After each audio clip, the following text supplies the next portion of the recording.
Біздің студияда Дәулет. Қалайсыз? Бәрі жақсы. Көңіл күйіңіз қалай? Барлығы күшті. Қазір шоу келіп қалдық. Иә, бүгінгі эфирді көрген шығарсыз, жаңа күтіп отқан кезде өзіңіз. Иә, көрдім. Ол туралы айтатын әңгіменің бәрін эфирден көріңіздер дәл қазір қосып, иә. Иә, көңіл күйіңіз бәрі жақсы. Барлығы керемет. Денсаулығыңыз. Ән шығарып бастап кеткен сияқтысыз. Ән шығарып бастадым, чисто творчестводамын қазір. Өз-өзімен жұмыс жасап, өз-өзімен продюсер, өз-өзімен спонсор. Солай. Сізді түсінетін қыз іздеймін деп айтып жатыр. Солай. Садәулет досыңыз ренжіп қалыпты сізге. Иә, ренжім масамызға. Солай. Нетер эфирді көріңіздер, себебі шай орама кепкенше ма ренж. Эфирде барлығын нақты, анық білетін боламыз. Алтыншы маусымның жаңа қатысушысы, келіңіз.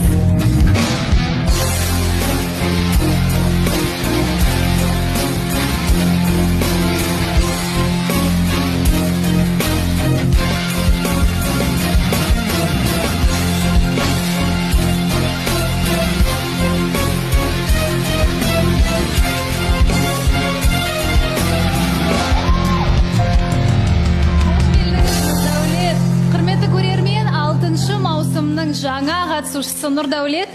Қош келіпсіз, енді амандасып шығып жатсыз ғой. Келіңіз, жайғасыңыз. Сізді көргенімізге өте қуаныштымыз. Ассалаумағалейкум, құрметті Қосылайық жобасының көрермендері, қатысушылар, оператор мырзалар, Сұлтан Бенд. Қаласа ханым, көңіл күйлеріңіз қалай? Керемет, сізді көріп тіпті қуанып тұрмыз. Мен де қатты қуанып тұрмын, негізі андай. Кәдімгі жарқырақ кетті, қатысушылар көп па? Жаңа қатысушылар көп. Енді Айрылысқанда қанша уақыт болды? Бір 3 айдай болып қалды. 3 айдай болды. Негізі аз уақыт деп ойламайсың ба? Кішкене хотя бы мүмкін кейін уақыттар өткеннен кейін келсем, сол уақытта жобымды іздесем деген ой келген жоқ па өзіңе? Или біз енді Нұрдәулет енді көрген көзде айып жоқ, бірақ та біз енді көреміз ғой әлеуметтік желіден айдағы кішкене бір жігіттер сөз салған екен үйленуге деген сияқты. Соған кішкене ерегісіп қырсығып берген жоқсың ба? Менің де қолымнан келеді әйел іздеу. Маған да қыздар қарайды деген сияқты оймен. Енді сен айтып жатсың ғой, жаңа аз емес па деген сияқтышы. Әркім негізі әртүрлі ситуациямен айырылысады да. Кейбіреулері осындай қадамға баратындай болып айырылысып кетеді. Ал кейбіреулер бұндай қадамға әлі кештеу, әлі мүмкіншілік болатын шығар деген сияқты оймен ондай қадамдарға бармай жүреді да. Сол себепті біздікі, жаңа мен айтқан бірінші вариантыммен ажырасу болды. Сол себепті мен қадамын жасап келіп отырмын. нақты нүктесі қойылған деп жатсыз. Ассалаумағалейкум, бауырым, қалайсың? Уағалейкум. Нұрдәулетке кішкене бір ренжіп отырмын деп айтсам болады. Ренжіп отырсыз? Иә, бір апта бұрын біз не істеп айтсақ болады, қалай айтсақ болады. Енді алыстап кеттік бір-бірімізден, вообще хабарласпаймыз, сөйлеспейміз, бірақ маған айтып жүрген алдында, эфирден шықшы, бірге жүрейікші, мен жалғыздықтан шаршадым, эфирден шық, тірлік істейік, осылай деп. Сол сізде, менің ойымша, сіз шықпасын, мен қасына келейін деген сияқты. Сол сөйткен сияқты, иә, бір. Жақтан Аида айтқандай, просто ерегісу ма, сол қызға көрдің бе сен, кімді жоғалтып алдың? Маған әлі қыздардың вниманиясы азаймады деген сияқты бірдеңе дәлелдеу сияқты. Жоқ, Айерке, қараш, тура осы сұрақты Бекзат қойған мағанша, бірақ сен соны басқаша айналдырып әкеп қойып жатсың. Мен айтып жатырмын, бізде ажырасу тура осы жерге мен ерте уақытта шешімді қабылдап келетіндей жағдайда ажырастық дедім да. Ал ондай жағдайда ажыраспайтын адамдар болады, мысалша нормальный арада күшті сыйластықтары қалып, болады ғой бір екеуміз бірімізге келмейтін сияқтымыз. Давай екеуміз де ақылмен шешіп, осы нәрсені осылай жіберейік деген сияқты екеуі екі жақта жүріп ойланып, қайттан қосылып кететін адамдар бар да. Ал бізде ондай нәрсе болып тұрған жоқ та, вот именно. Балса ханым айта Айдана. Кім мына жақтан Аида айтқандай, просто ерегісу ма, сол қызға көрдің бе сен, кімді жоғалтып алдың? Маған әлі қыздардың внимания. Контент түсірдіңдер, ол реклама ма білмеймін, бірақ сенің аягөзді көтергенің, көтеріп видеоға түсіргенің ол шын ғой? Иә, шын. Фотоға ма, видеоға ма? Вот мен сол дүниені түрте кетіп, сол дүниеге сүйене отырып айттым. Енді ол көтергенде тұрған не бар? Адам бір билеген кезде де қызды көтереді, дұрыс па? Нұрдәулет, сонда сенің ойыңша кез келген қызды көтеру ол? Жоқ, мына жерде кез келген қызды емес, сен контент түсіріп жатқан қыз болса көтеруге болады. Билеп жатқан қыз болса көтеруге болады. Егер өзіңнің жүріп жүрген қызың болса көтеруге болады. Ал сонда кез келген қызбен контент түсіресің бе? Ол солай. Жоқ, Расул, бол. Егер керек болып тұр ма маған? онда түсіремін. Нұрдәулет, мен осы күнге дейін Расулды еш уақытта бетінен қақпағанымша үнемі сөзін сөйлеймін. Дұрыс болсын, дұрыс болмасын. Енді просто мына кезде енді сәл Расул інім тығырыққа кіріп кетті енді. Бағана сөзінен жаңылысып қалды да өзі.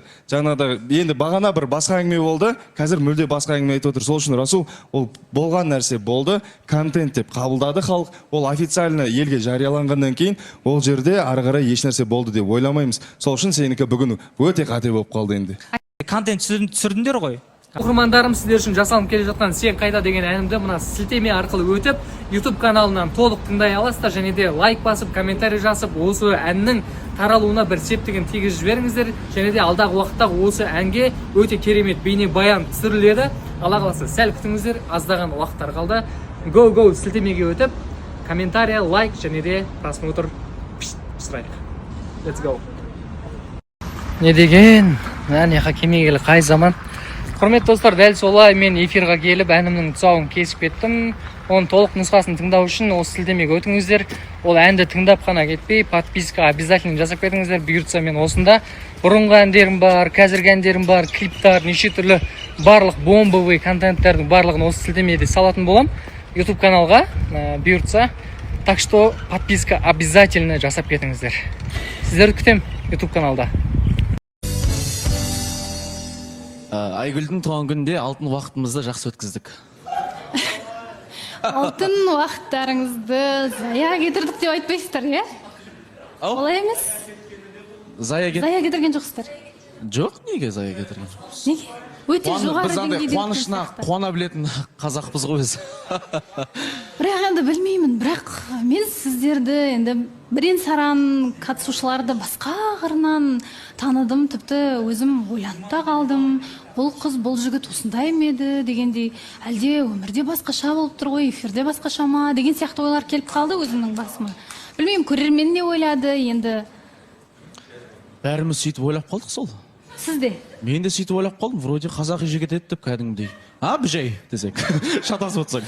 Жақсы, енді сәлден кейін сұрармыз міндетті түрде, себебі жоба қатысушы болғаннан кейін сіздер тіпті сол бір туған күн шектен шығып кеткен. Ешқашан ешқандай кім болса да өзімді сыйлайтын адаммын. Ол жерде Ренат отырып маған өлең айтпа қойшы, мен өлең айтқым келді басында. Өлең айтпа қойшы дейді, қасында Ақерке отырған. Ақерке, сен айтшы өлең, сен айтшы. Не болды саған, Ренат, говорю. Нормально все, говорю, сен сыйламайды екенсің, айтсай бетіме, говорю, бұндай движенияларында ондайынды қой, говорю. Сөйтіп тұрдым да жыным ұстап кетіп қалдым. Ондай ұнамайды маған 200. Мына жерде бауырсағаным, мысалы енді ананы эфирде басқасыңдар бұл. Ортаға тыққанша. Эфирде басқасыңдар бір ғой, былай өмірде басқасыңдар. Бауырсақан осы жерде айта кетсем, жалпы енді Әсемге айтып жатыр ғой, Фатима, мен түсінбей жатырмын да, ерсіленіп билеп, Расулға сұрақ қойып жатыр ғой, ондай көңіл көтеретін жерлерге қалай жібересің деген сияқты. Енді бұл жерде Әсем жалғыз өзі, бөтен ешкім танымайтын жерге